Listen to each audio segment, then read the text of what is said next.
ทุกข์นั้นมี3 กองขอเชิญพี่น้องมาฟังเรื่องความทุกข์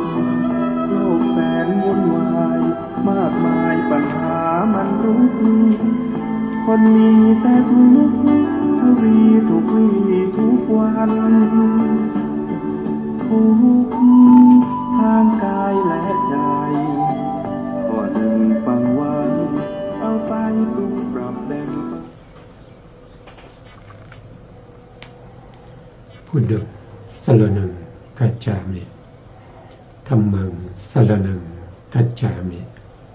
สังฆังสรณังคัจฉามิกราบนมัสการพระมหาเถระพระสังฆาธิการพระเถรานุเถระสวัสดีท่านผู้ฟังและผู้ชมทุกท่านกลับมาพบกับรายการ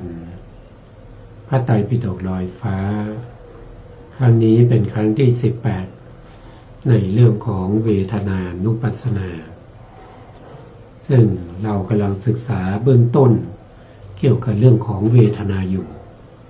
ครั้งที่แล้วเราก็ได้พูดถึงเรื่องของเวทนาที่พระพุทธองค์แสดงไว้หลายที่นะครับที่เรานำมาศึกษากันเมื่อครั้งที่แล้วก็คือมาจากพระไตรปิฎกเล่มที่20มัชฌิมนิกายมัชฌิมปัญนาถในเล่มที่20ที่พูดถึงเรื่องของช่างไม้ปัญจกังคะกับพระอุทายีท่านได้พูดในเรื่องของเวทนาที่ขัดแย้งกัน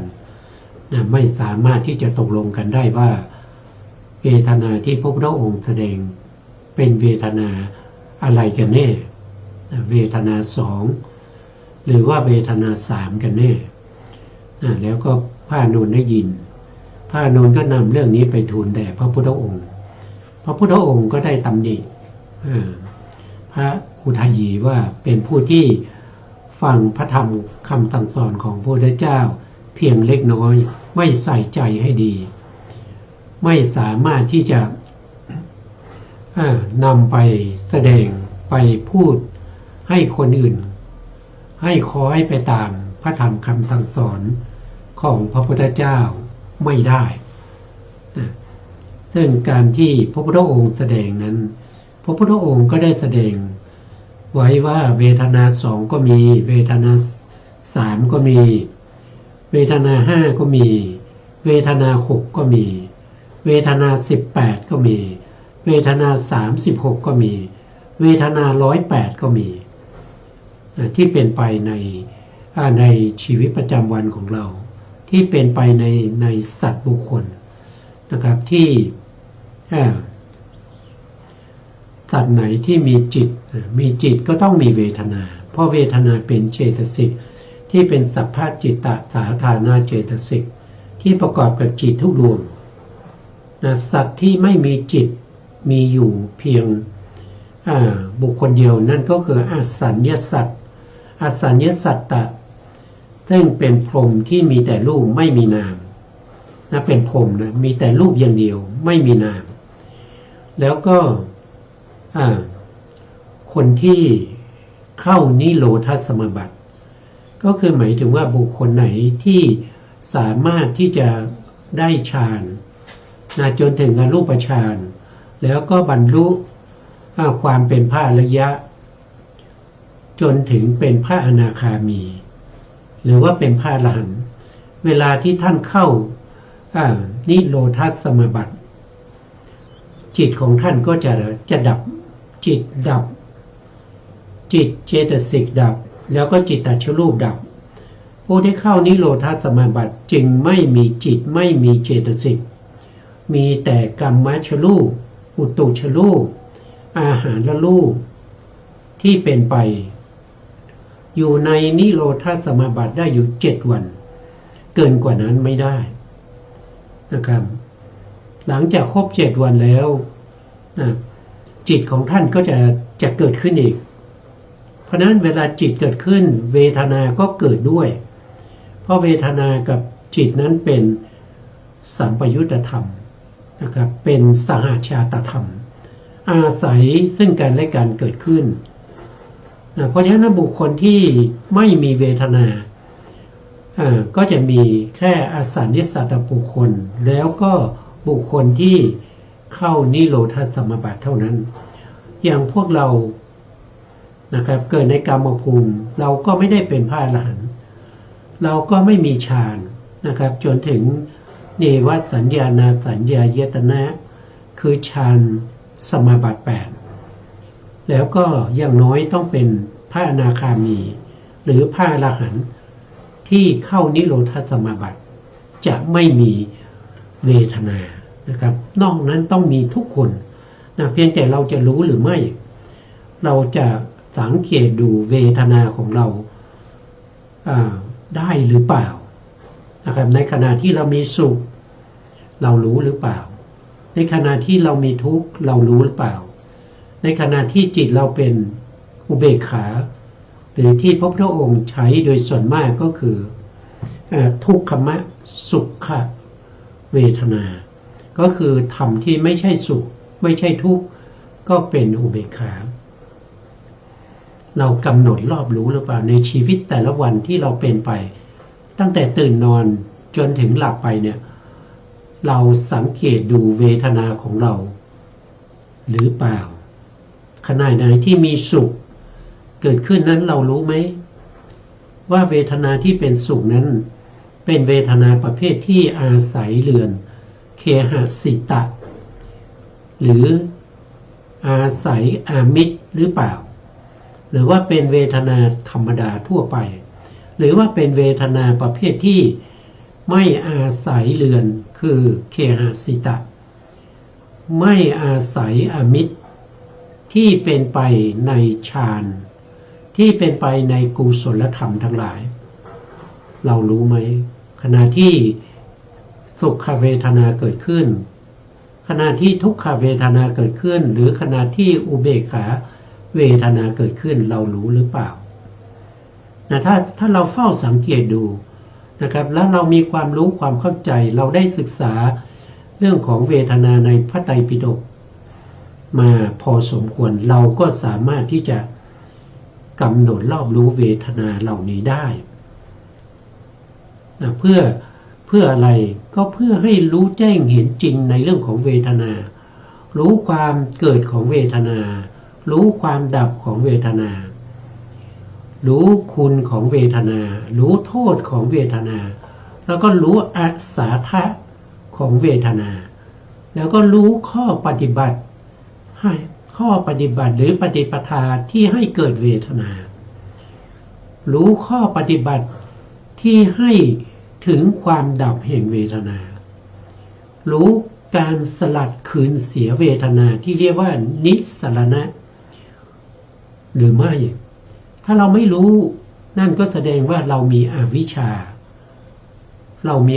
านะครับ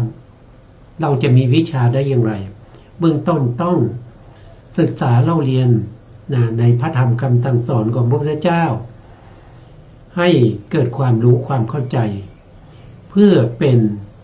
ปริยัติเป็นสัจจญาณที่จะนำไปใช้ในการประพฤติปฏิบัติเฝ้าสังเกตกำหนดรอบรู้ในเรื่องของเวทนาประกอบกับจิตได้มากมายทั้งหมด121ดวง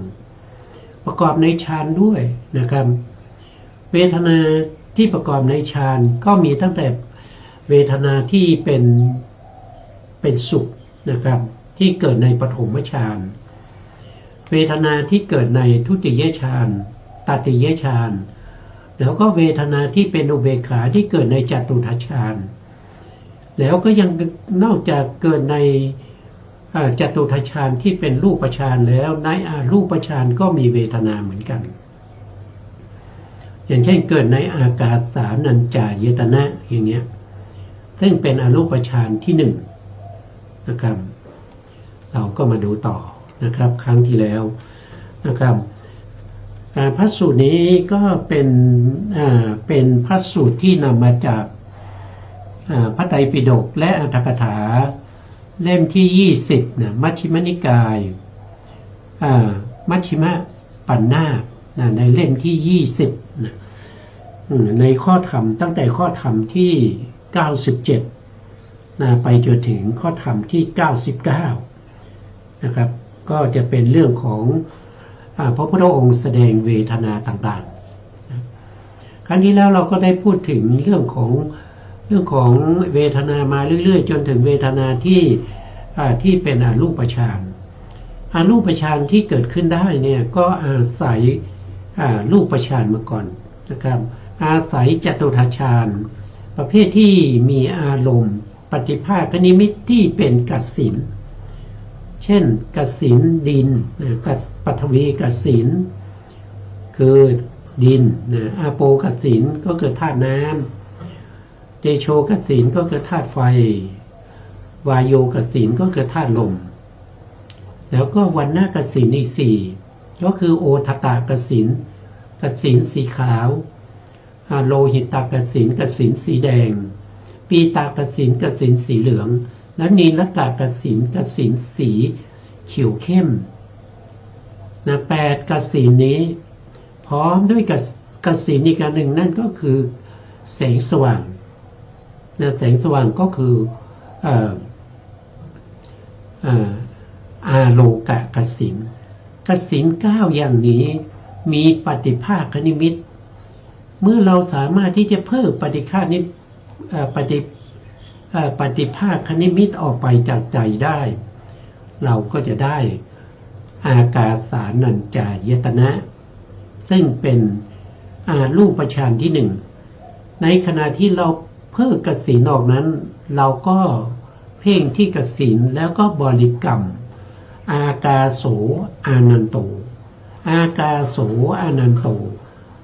ก็คือแปลว่า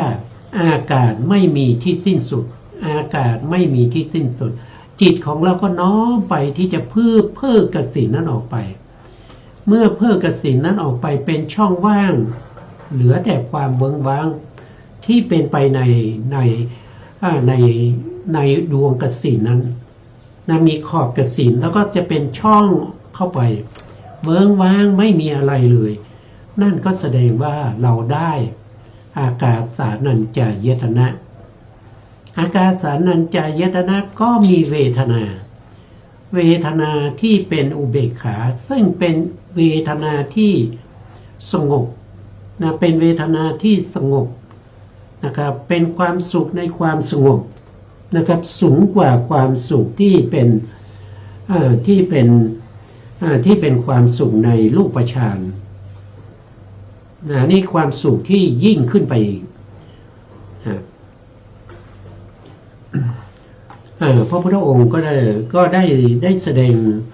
ดงว่าดูก่อนอานนท์สุขอื่นที่ยิ่งกว่าปาณีตกว่าสุขนี้เป็นไฉนก็คือหมายความว่าอากาสานัญจายตนะเนี่ยมีเวทนาที่เป็นอุเบกขาแต่อุเบกขานั้นเป็นอุเบกขาที่สงบในความสุขเป็นความสงบนะครับสงบสุขมากยังมีอีกถ้าพระพุทธองค์ก็บอกว่ายังมีเวทนาที่สุขกว่านั้นอีกคืออะไรก็ท่านก็บอกว่า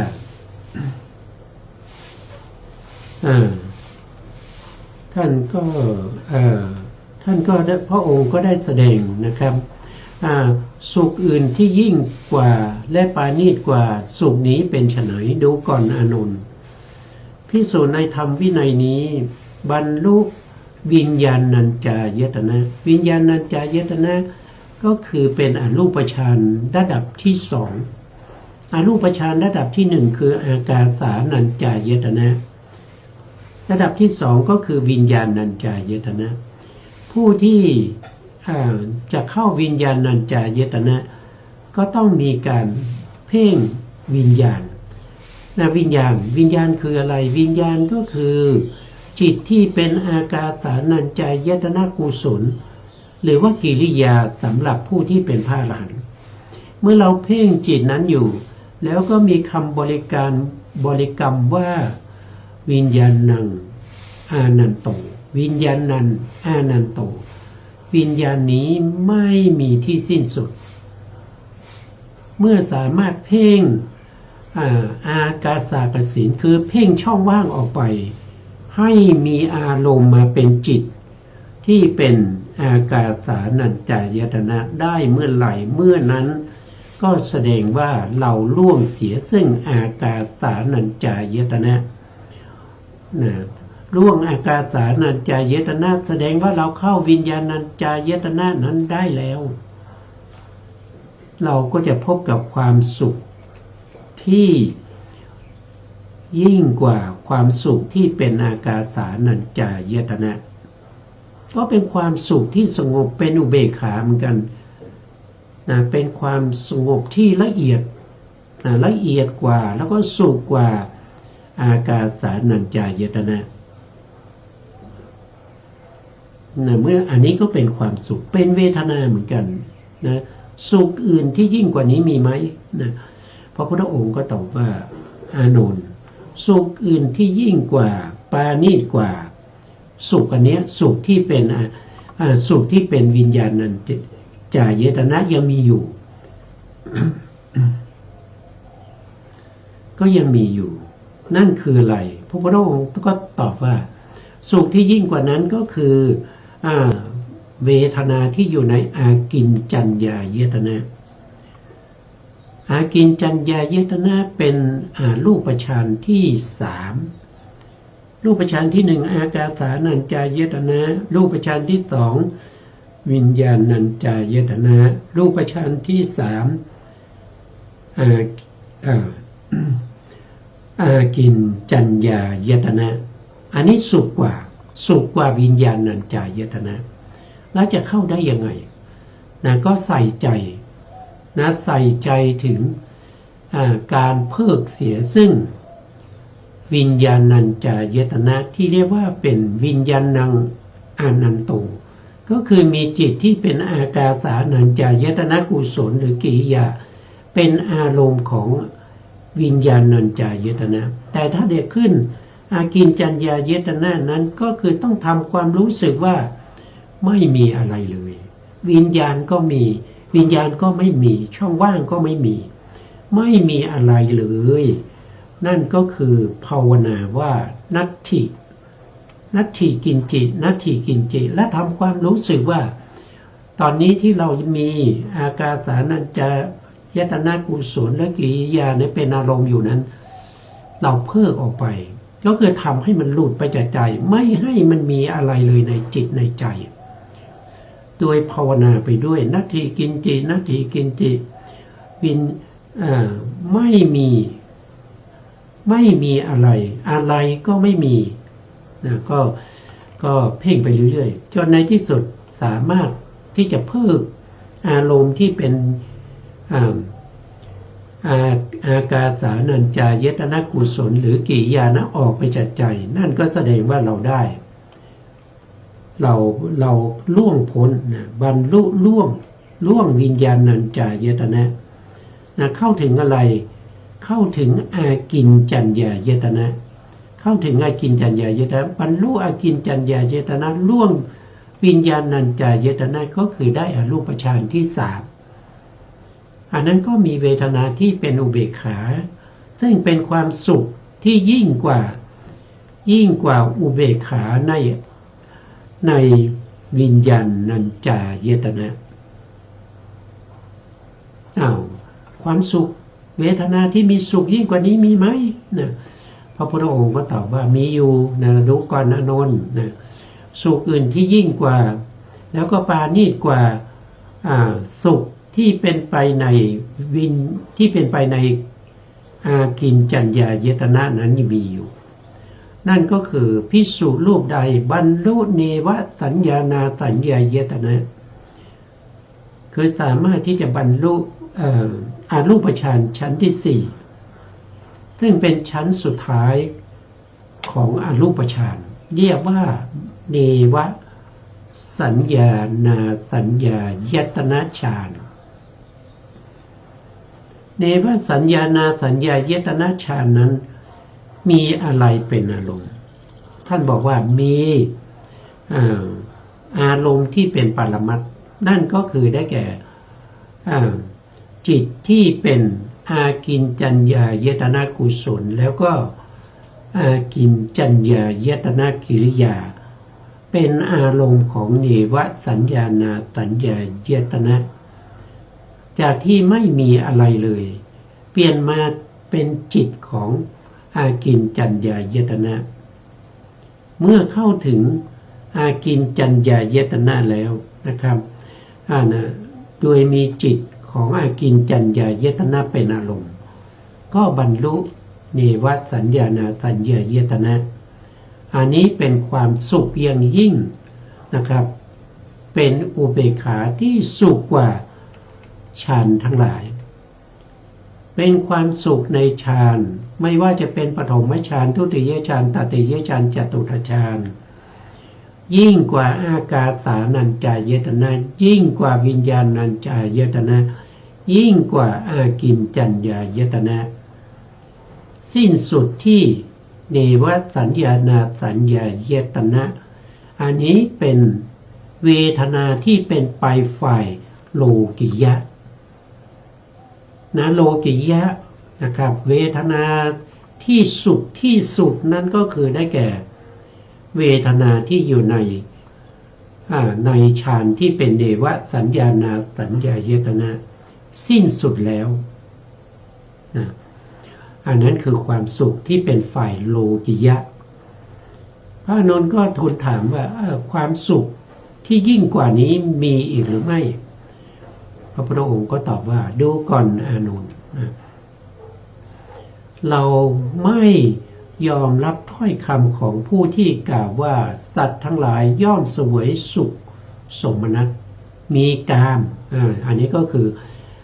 เป็นสุขสมนัตที่มีในมหากุศลมีในมหากุศลแล้วก็ที่เป็นไปในชีวิตประจำวันของสัตว์ทั้งหลายแล้วก็ความสุขที่เป็นไปในฌานที่เป็นโลกิยะที่เป็นไปในโลกิยะอันนั้นพระพุทธองค์ตอบว่ายังมีความสุขที่ยิ่งกว่านั้นอีกความสุขที่ยิ่งกว่านั้นแล้วก็ปราณีตกว่านั้นเป็นไฉนดูก่อนอานนท์ในธรรมวินัยนี้ภิกษุในธรรมวินัยนี้บรรลุสัญญาเวตยิตะนิโรธอันนี้ก็คือล่วงเสียซึ่งเนวสัญญานาสัญญายตนะก็คือสูงกว่าความสุขในเนวสัญญานาสัญญายตนะคือสัญญาเวทยิตะนิโรธคืออะไรก็คือการเข้านิโรธสมาบัติผู้ที่จะเข้านิโรธสมาบัติได้จะต้องเป็นบุคคลที่ได้โลกิยฌานเรียกว่าเป็นสมาบัติ8แล้วก็ได้ความเป็นพระอนาคามีเป็นอย่างน้อยหรือเป็นพระอรหันต์ผู้ที่เข้าสัญญาสัญญาเวทยิตะนิโรธได้จะมีบุคคลอยู่2บุคคลนั่นก็คือพระอนาคามีกับพระอรหันต์ต้องเป็นพระอริยบุคคลเพราะว่าการที่จะเข้านิโรธสมาบัติจะต้องอาศัยกำลังของฌานที่เป็นโลกิยะแล้วก็กำลังของวิปัสสนากำลังของวิปัสสนาเวลาเข้าจะต้องเข้าสลับกันเข้าปฐมฌานออกจากปฐมฌานเจริญวิปัสสนาแล้วก็เข้าพระสมาบัติแล้วก็ออกจากพระสมาบัติเจริญทุติยฌานออกจากทุติยฌานเข้าวิปัสสนาแล้วก็เข้าพระสมาบัติก็จะสลับกันไปเรื่อยๆนะครับจนในที่สุดไปจนถึงเนวสัญญานาสัญญายตนะก่อนที่จะเข้าเนวสัญญานาสัญญายตนะนั้นก็มีการอธิษฐาน อธิษฐานอธิษฐานว่าอัตถาบริขารนะครับชีวิตทั้งหลายขอให้ตั้งอยู่ได้ขอให้ตั้งอยู่ได้แล้วก็อธิษฐานว่าถ้าภิกษุมีการประชุมมีการประชุมก็ให้ออกมาทันในสมัยพระพุทธเจ้ายังมีพระชนชีพอยู่ก็มีการอธิษฐานว่าถ้าพระพุทธองค์เรียกหาต้องออกมาให้ทันต้องออกมาให้ทันแล้วก็เข้านิโรธสมาบัติเนวสัญญานาสัญญายตนะฌานนั้นเกิดขึ้น1ขณะหรือ2ขณะจิตและเจตสิกของบุคคลที่เข้านิโรธสมาบัตินั้นก็จะดับจิตและเจตสิกแล้วก็จิตตชรูปจะไม่เกิดแก่บุคคลนี้ตลอดระยะเวลาที่เขาอยู่ในนิโรธสมาบัติพอครบเวลาแล้วเขาก็ออกมาจิตดวงแรกที่เกิดขึ้นนั่นก็คือผลละจิตถ้าเป็นพระอนาคามีก็จะเป็นอนาคามิผลเกิดขึ้นก่อนถ้าเป็นพระอรหันต์ก็จะมีอรหันตผลเกิดขึ้นก่อนแล้วก็ดับไปลงสู่พระบังกลับมาสู่วิถีจิตโดยปกติทั่วไปเหมือนเดิมความสุขอย่างนี้เป็นความสุขที่ยิ่งใหญ่นะครับที่พระอริยเจ้าทั้งหลายปรารถนาความสุขอย่างนี้เพราะการสุขแบบนี้เหมือนกับการปรินิพพานคือถ้าพูดง่ายๆโดยสำนวนทั่วไปก็เหมือนกับท่านฝึกปรินิพพานนั่นเองเพราะว่าเวลาที่ท่านเข้านั้นจิตเจตสิกจิตตชรูปดับเหมือนกับท่านฝึกปรินิพพานเป็นความสุขอย่างยิ่งที่เข้าไปอยู่ในนิพพานเป็นความสุขที่ไม่ต้องอาศัยอามิตรไม่ต้องอาศัยเคหสิตะเป็นความสุขที่พ้นไปจากรูปนามขันธ์พ้นไปจากนามขันธ์ทั้งสี่พ้นไปจากรูปขันธ์ที่เป็นจิตตชรูปส่วนรูปขันธ์ที่ยังเหลืออยู่นั่นก็คือกรรมชรูปแล้วก็อุตุชรูปอาหารชรูปยังมีอยู่อันนี้เป็นความสุขอย่างยิ่งในทางพระพุทธศาสนาของพระอริยบุคคลที่เป็นพระอนาคามีหรือเป็นพระอรหันต์ที่ต่ำกว่านั้นเข้าไม่ได้ที่ต่ำกว่าเป็นสกทาคามีอนาคามีก็เข้าไม่ได้แม้แต่พระอรหันต์ที่ไม่มีโลกิยฌานคือไม่เคยเจริญฌานมาก่อนไม่เคยได้สมาบัติ8มาก่อนก็เข้าไม่ได้ผู้ที่เข้าได้จะสวยความสุขอย่างนั้นได้จะต้องเป็นผู้ที่มีฌานสมาบัติ8แล้วก็เป็นพระอนาคามีหรือเป็นพระอรหันต์เท่านั้นที่จะเข้าได้พระพุทธองค์ก็ตรัสต่อไปว่าดูก่อนอานนท์ข้อที่อัญญเดลถีปริภาชกที่จะกล่าวถึงอย่างนี้ที่จะกล่าวว่าพระสมณโคดมนะครับตัดสัญญาเวทัตตะนิโรธไว้แล้วก็บัญญัติไว้ลงในสุขข้อนี้นั้นจะเป็นไฉนข้อนี้เป็นไฉนอย่างไรเล่าดังนี้เป็นฐานที่จะมีได้ดูก่อนอานนท์เดลถีปริภาชกผู้มีวาทะอย่างนี้ท่านควรคือถ้าเขาเก่า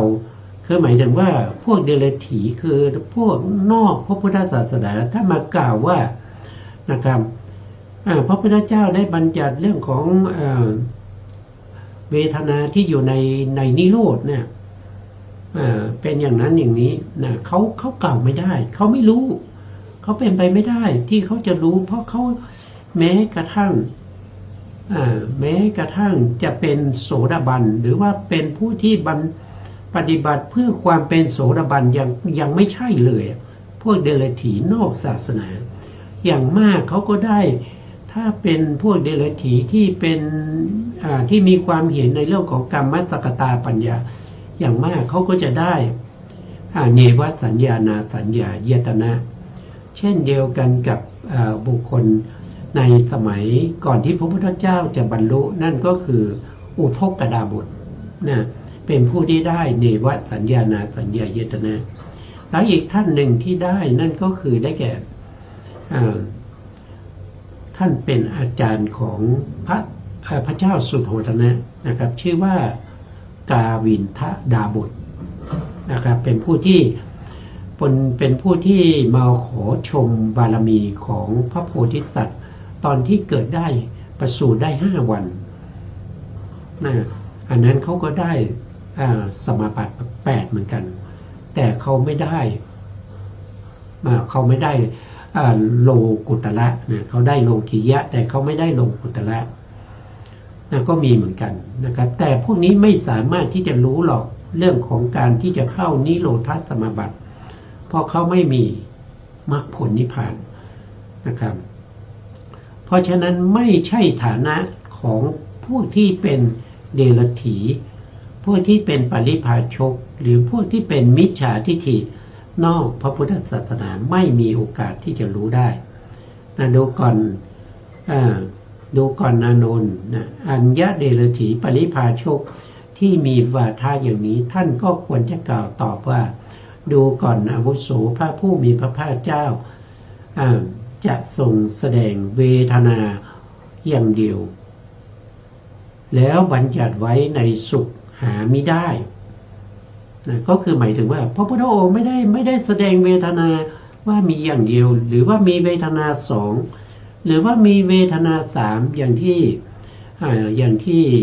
ช่างไม้ปัญจกังคะแล้วก็พระอุทายีทะเลาะกัน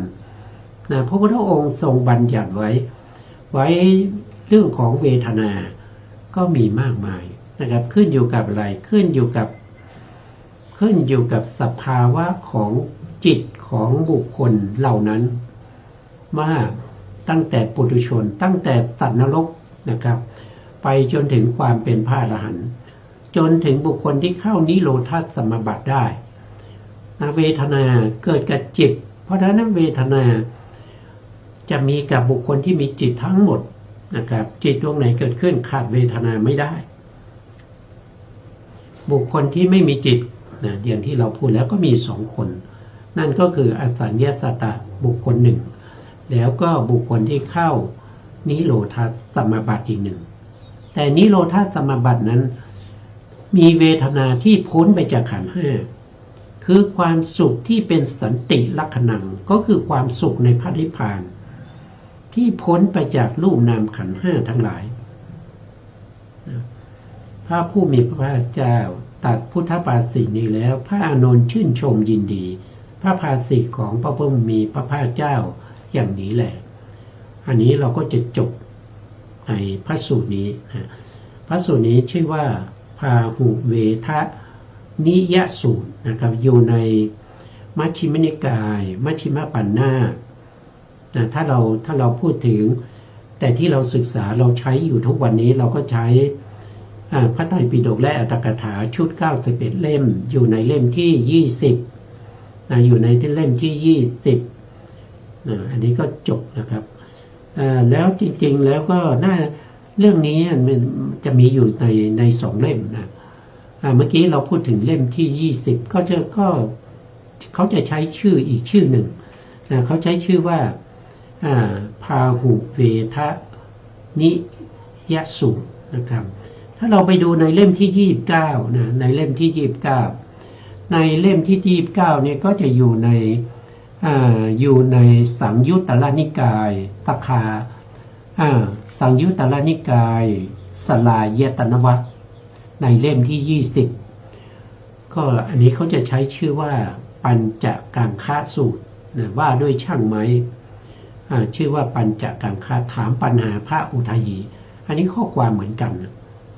ก็จะเป็นทำนองเดียวกันนะครับเป็นไปในทำนองเดียวกันอันนี้เราก็ผ่านไปนะครับก็ให้รู้ว่าเรามีพระสูตรเนี่ยชื่อไม่เหมือนกันนะครับแต่เนื้อหาก็ใกล้เคียงกันนะครับใกล้เคียงกันเพราะฉะนั้นเราก็จะผ่านไปนะครับอันนี้ก็เวทนาในกามนะเราก็ศึกษามาแล้วนะแล้วก็เวทนาที่เป็นสุขในความสงบก็คือวิเวกก็คือสมาธินะ นี่เราก็ผ่านมาแล้วนะแล้วก็ศึกษาไปแล้วนะอันนี้ก็ไปเรื่องของวิญญาณัญจายตนะนะพวกนี้เราก็ศึกษาแล้ว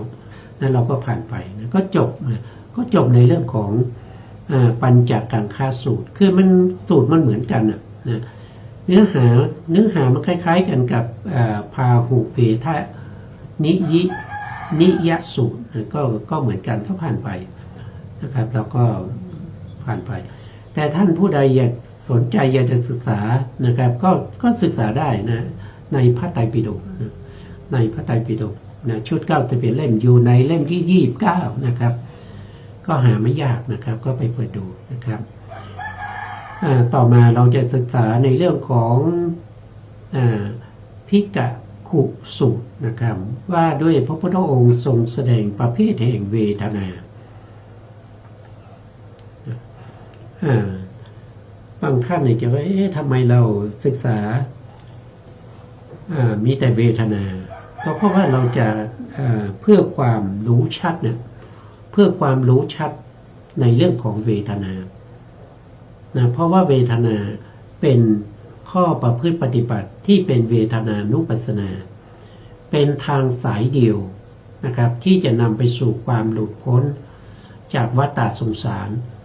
เพื่อความบริสุทธิ์ของสัตว์ทั้งหลายเพื่อการก้าวล่วงเสียโศกะและปริเทวะดับเสียซึ่งโทมนัสและอุปายาสะ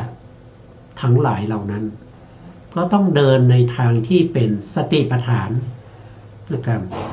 สติปัฏฐานมีอยู่4หมวดด้วยกันนะครับหนึ่งก็คือได้แก่กายานุปัสสนาสติปัฏฐานอันนั้นเราศึกษากันจบไปแล้วแล้วก็2ก็คือได้แก่เวทนานุปัสสนาสติปัฏฐานเรากำลังศึกษาอยู่ซึ่งการศึกษาเวทนานุปัสสนาสติปัฏฐานเราก็ศึกษาตามพระไตรปิฎกที่พระพุทธองค์ได้แสดงไว้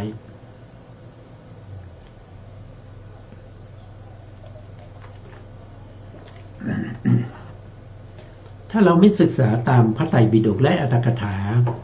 ที่พระพุทธองค์แสดงไว้ผมก็ไม่รู้ว่าเราจะไปศึกษาจากอะไรนะเราจะไปศึกษาจากคำสอนของบุคคลที่เป็นปุถุชนนะครับที่เขียนขึ้นมานึกคิดเขียนเอาเองข้อปฏิบัติเหล่านั้นเป็นข้อปฏิบัติที่ไม่ใช่ของพระพุทธเจ้าเพราะฉะนั้นเราก็ไม่แน่ใจว่าศึกษาไปแล้วเราจะพ้นทุกข์ได้จริงหรือเปล่าเราจะพ้นทุกข์จริงๆเราก็ต้องศึกษาพระธรรมคำสั่งสอนของผู้ที่เขาพ้นทุกข์ไปแล้วคือพระพุทธเจ้าแล้วก็ได้แก่พระสาวกทั้งหลายที่รักษาไว้ซึ่งพระธรรมคำสั่งสอนพระสาวกในที่นี้หรือพระสงฆ์ในที่นี้ก็คือหมายถึงเริ่มต้นเลยก็พระปัญจวัคคีย์ทั้ง5อัคระสาวกทั้ง2มีพระสารีบุตรพระโมคคัลลานะอาสิติมหาสาวก80มีพระมหากัสสปะพระอานนท์พระกัจจายนะนะครับเป็นต้นเหล่านี้แล้วก็พระอริยบุคคล4คู่8บุรุษตั้งแต่สมัยพุทธกาลที่ไม่ได้เป็นอสิติมหาสาวกที่ท่านได้แสดงไว้ได้รักษาไว้มาจนถึงปัจจุบันนี้เราก็จะศึกษาอย่างนี้เพราะว่ามันศึกษาในตำราที่ไม่ผิดพลาดเป็นตำราโดยตรงนะครับจากพระพุทธองค์เรื่องนี้ก็เรื่องของเวทนาเหมือนกันแต่ชื่อพระสูตรเนี่ยคนละคนชื่อพระสูตรเนี่ยมันก็ขึ้นอยู่กับผู้รวบรวมเขาตั้งชื่อนะครับชื่อนี้ก็จะเป็นภิกขุสูตรนะครับว่าด้วยพระพุทธองค์ทรงแสดงประเภทแห่งเวทนาในข้อธรรมข้อที่429ดูก่อนภิกษุทั้งหลายโดย โดยปริยายเรากล่าวเวทนาสองอันนี้ก็จะซ้ำกันกับสุดที่เราผ่านมานะครับเวทนาสองโดยปริยายเวทนาสามโดยปริยายเวทนาห้าโดยปริยายนะครับอันนี้เป็นการศึกษาครั้งที่สองครั้งที่สามแล้วแต่ถ้าถามว่าเวทนาห้าคืออะไรเราจำได้ไหมเราจะศึกษากี่สูตรก็ตาม100 สูตร1,000 สูตรถ้าเราไม่รู้ไม่เข้าใจว่าเวทนาห้าคืออะไรเวทนาสองคืออะไรเวทนาสามคืออะไรเวทนา6คืออะไรเวทนา18คืออะไรเวทนา36คืออะไรเวทนา108คืออะไรอย่างนี้ก็เหมือนกับว่าเราไม่เคยศึกษาเรื่องเวทนาที่พระพุทธองค์ทรงแสดงเพราะเราจำอะไรไม่ได้ก็เหมือนกับเราไม่ได้ศึกษานะครับเวทนาสองนั้นก็คือเวทนาที่เป็นสุขทางกายกับเวทนาที่เป็นไปทางกายก็มีทั้งสุขเวทนาทุกขเวทนาอุเบกขาเวทนาแล้วก็เวทนาที่เป็นทางใจนะสองก็คือเวทนาที่เป็นทางใจก็มีสุขเวทนาทุกขเวทนาแล้วก็อทุกขมสุขเวทนาเนี่ยมันจริงๆแล้วมันจำไม่ยากนะมันจำไม่ยากถ้าเราใส่ใจเวทนาสามคืออะไรเวทนาสามนี่ทุกคนรู้นะครับก็คือสุขหนึ่งทุกข์หนึ่งแล้วก็อุเบกขาพอมาเวทนาห้าก็จะงงละเวทนาห้ามันคืออะไรเวทนาห้าก็จะว่าโดยอินทรีย์ใช่ไหมครับหนึ่งก็คือสุขขินสีสองก็คือทุกขินสีสามก็คือสมนัสสินสีสมนัสสินสีนี่คือสุขทางใจสี่ก็คือโทมนัสสินสีก็คือทุกข์ทางใจห้าก็คืออุเบกขินสีอุเบกขินสีมีทั้งทางใจแล้วก็ทางกายนี่ก็เป็นเวทนาห้าว่าโดยปริยายเรากล่าวเวทนาหกเวทนาหกจำได้หรือเปล่านะเวทนาหกก็เป็นไปในอารมณ์หกอารมณ์หกคืออะไรเอาไปกันใหญ่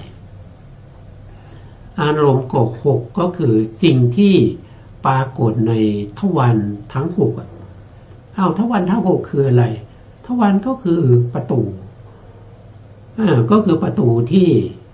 จิตอาศัยแล้วก็รับอารมณ์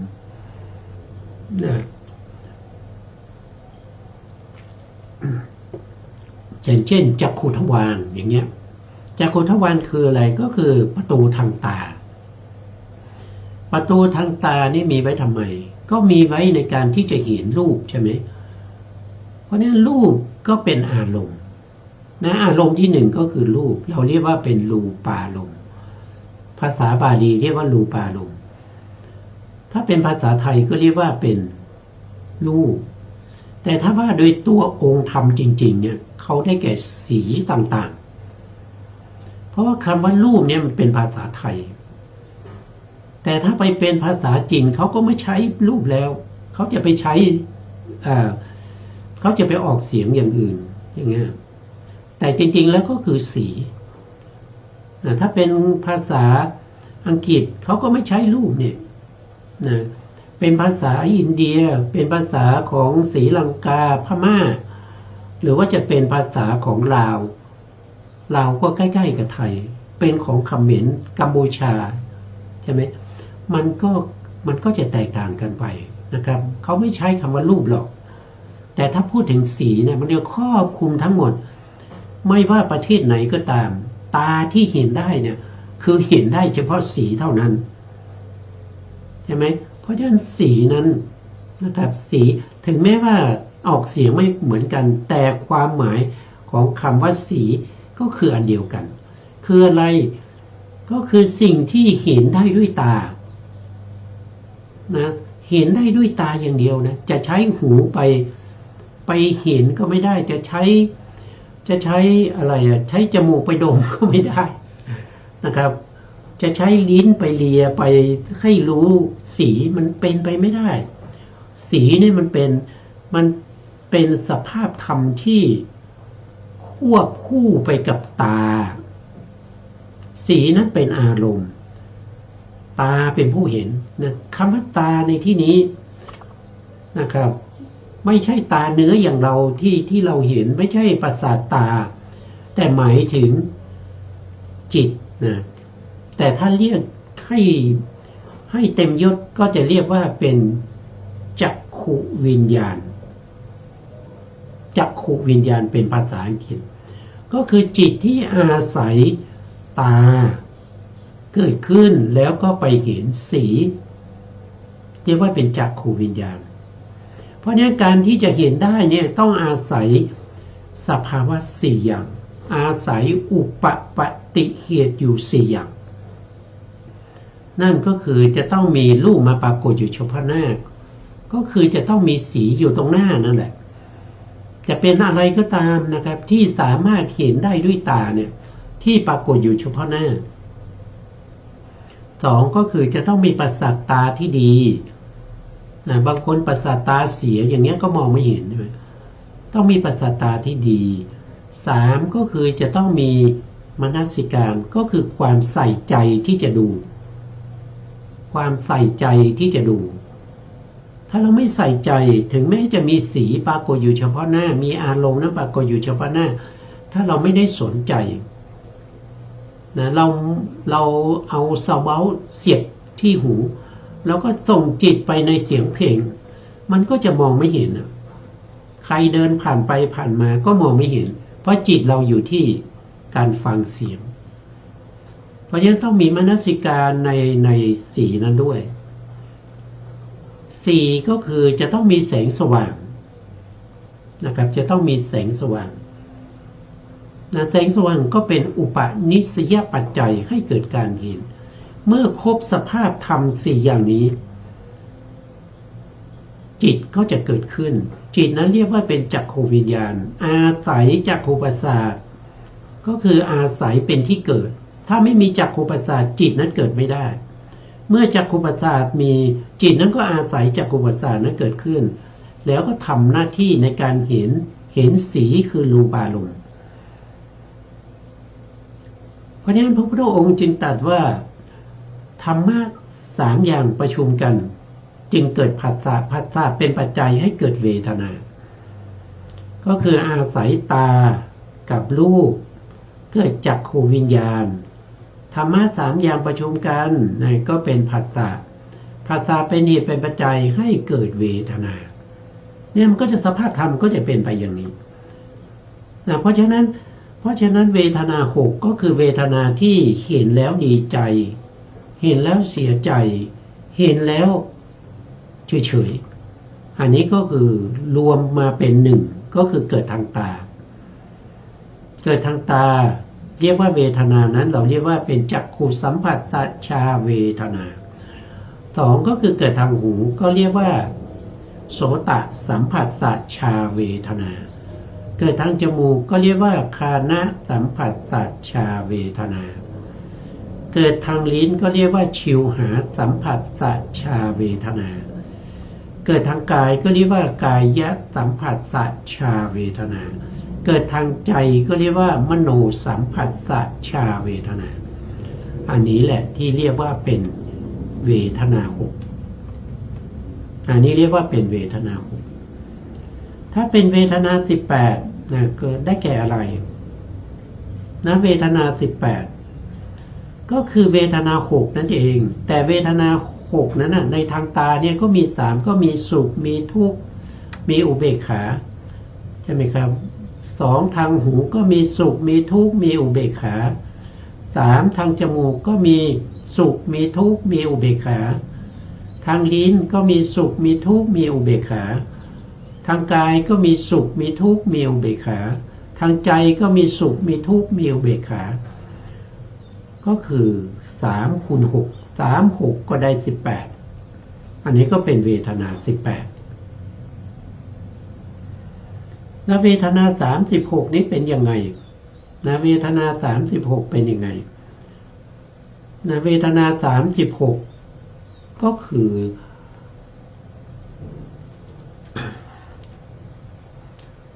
อเวทนาที่เป็นภายในกับภายนอกก็คือเวทนาของเราก็อยู่ในภายในเวทนาของผู้อื่นก็มีไม่ใช่มีเฉพาะเรา เราดีใจได้ คนอื่นก็ดีใจได้ เราเสียใจคนอื่นก็เสียใจได้นะเราทุกข์คนอื่นก็ทุกข์ได้ เราเฉยๆคนอื่นก็เฉยๆได้ เพราะฉะนั้นในทางเราเนี่ยมีอยู่6ใช่ไหมมีอยู่6คือทางตาทางหูทางจมูกทางลิ้นทางกายแล้วก็ทางใจผู้อื่นคนอื่นก็มีตามีหูมีจมูกมีลิ้นมีกายมีใจเพราะนั้น3คูณกับ6ก็เป็น18แล้วก็ภายในอีก18ภายนอก18บวก18ก็เป็น36ก็ได้36นะก็ได้36นะก็ได้36แล้วทีนี้เป็น108ยังไงนะเป็น108ยังไงก็คือ36ของเรานะเวทนา36ของเราที่เป็นไปในอดีตในภพก่อนเนี้ยเราก็มีเวทนาอย่างนี้มาแล้ว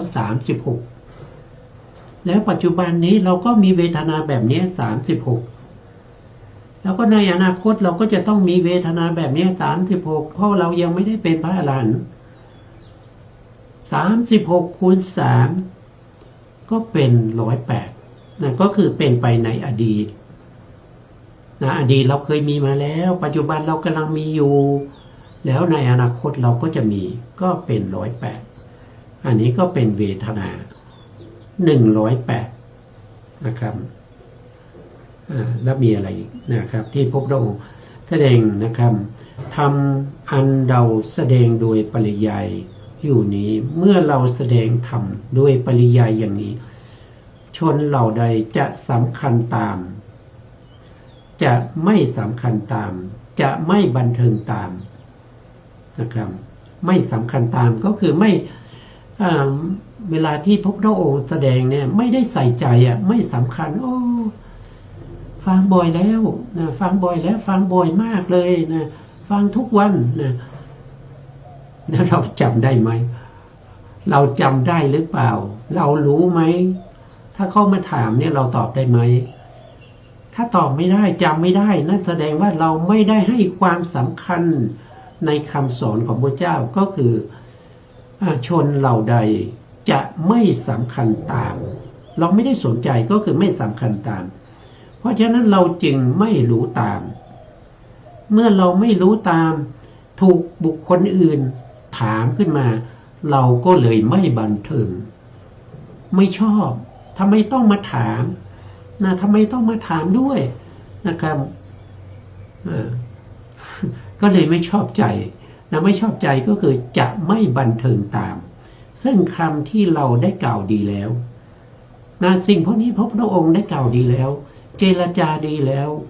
นะครับแต่พวกเธอไม่ได้สำคัญตามไม่ได้รู้ตามไม่ได้บันเทิงตามเพราะจำไม่ได้ด้วยเหตุนั้นชนเหล่านั้นนะพึงหวังได้ว่าชนเหล่านั้นจะเกิดการบากหมางก็คือทะเลาะวิวาทนะเกิดการทะเลาะวิวาทนะครับจะทิ่มแทงกันด้วยหอกคือปากฟังธรรมทุกวันเวทนา3ยังไม่รู้จักเลยแล้วจะมีอะไรที่จะรู้นะฟังเวทนา3ไม่รู้แล้วเวทนา5เวทนา6ท่านจะรู้ได้ยังไงนะก็ทะเลาะกันนะก็ทะเลาะกันไปนะภิกษุดูก่อนภิกษุทั้งหลายธรรมอันเราแสดงไว้โดยปริยายนี้มีธรรมอันเราแสดงโดยปริยายอย่างนี้อยู่ชนเหล่านั้นจะสำคัญตามจะรู้ตามจะบันเทิงตามซึ่งคำที่เราแสดงดีแล้วเจรจาดีแล้วแก่กันและกันเหตุนี้อันชนเหล่านั้นหวังได้คือพวกเขาจะพร้อมเพรียงกันชื่นชมเบิกบานไม่ทะเลาะวิวาทดูดน้ำเจือน้ำนมจะมองกันด้วยจักษุอันเปี่ยมไปด้วยความรักอันนี้ก็คือผู้ที่เขาฟังแล้วเขาตั้งใจฟัง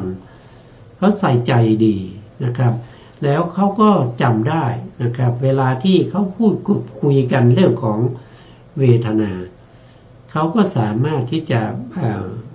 สนทนากันในเรื่องของเวทนาในเรื่องของการปฏิบัติในเรื่องของเวทนาว่าเวทนาหนึ่งพระพุทธองค์ก็แสดงไว้ในพระอภิธรรมนั่นก็คือได้แก่เจตสิกเจตสิกที่เป็นเวทนามีอยู่ดวงเดียวเท่านั้นนะเวทนาเจตสิกไม่ได้มี2 ดวง 3 ดวง 4 ดวง 5 ดวงมีอยู่ดวงเดียวเท่านั้นเวทนาเจตสิกนั้นมีสภาพของการสวยอารมณ์เป็นลักษณะคือเขาเกิดขึ้นมาเขาต้องสวยอารมณ์สวยรสของอารมณ์รสของอารมณ์นั้นจะเป็นสุขเป็นทุกข์เป็นเฉยๆก็แล้วแต่เขาไม่ได้สนใจเขาไม่ได้สรรหาว่าขอให้ได้แต่สุขเวทนาขอให้ได้แต่ทุกขเวทนาขอให้ได้แต่อุเบกขาเวทนาเขาไม่ได้มีการเสาะแสวงหาอย่างนั้นขอให้เขาได้สวยอารมณ์ของรสแห่งอารมณ์ของเวทนาจะเป็นยังไงเขาไม่ได้สนใจนั่นคือเวทนาหนึ่งนั่นคือเจตสิกที่ชื่อว่าเวทนาหรือบางทีเราอาจจะเรียกว่าขันธ์ก็ได้ก็คือเวทนาขันธ์เวทนาขันธ์อย่างที่ได้พูดคุยกันไปเมื่อครั้งก่อนเวทนาขันธ์นั้นก็เพราะว่าเป็นธรรมที่เป็นภายในภายนอกเป็นธรรมที่มีอดีตอนาคตปัจจุบันเป็นธรรมที่ละเอียดหยาบเร็วปราณีตเป็นธรรมที่ไกลเป็นธรรมที่ใกล้ทั้งหมดทั้งมวลนั้นก็เป็นเวทนาก็จัดเป็นขันธ์ได้นะครับตามที่พระพุทธองค์ได้แสดงให้พวกเรา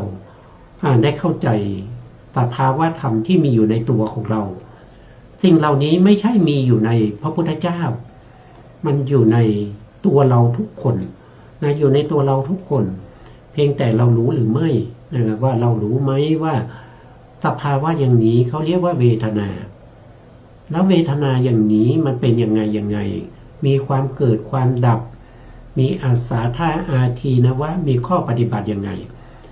นี่ที่พระพุทธองค์ทรงแสดงนะครับผม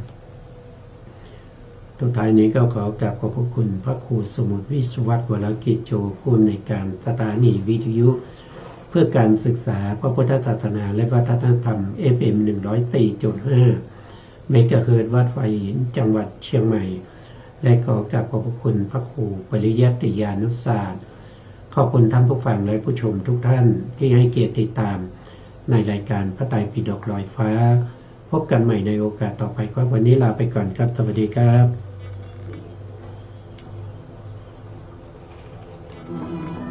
คำสอนมีมาทุกฉากเวทนาดื้อรั้นทุกอย่างเหนือฉันคือทุกขเวทนา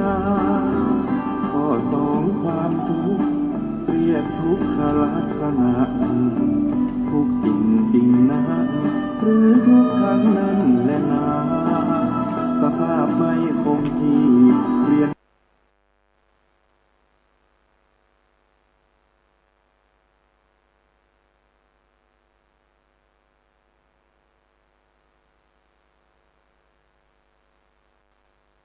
นา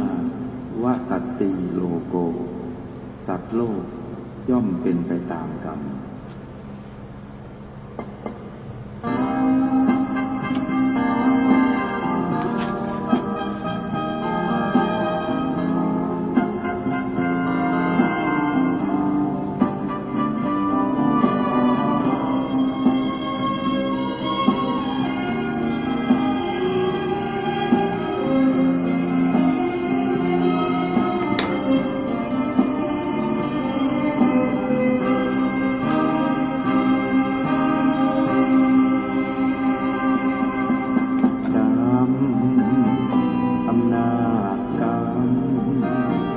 กุศลกรรมหรืออกุศลกรรม ทุกการกระทำเป็นกรรมชั่วกรรมดี คนเราเกิดมาเป็นไปตามกรรมเช่น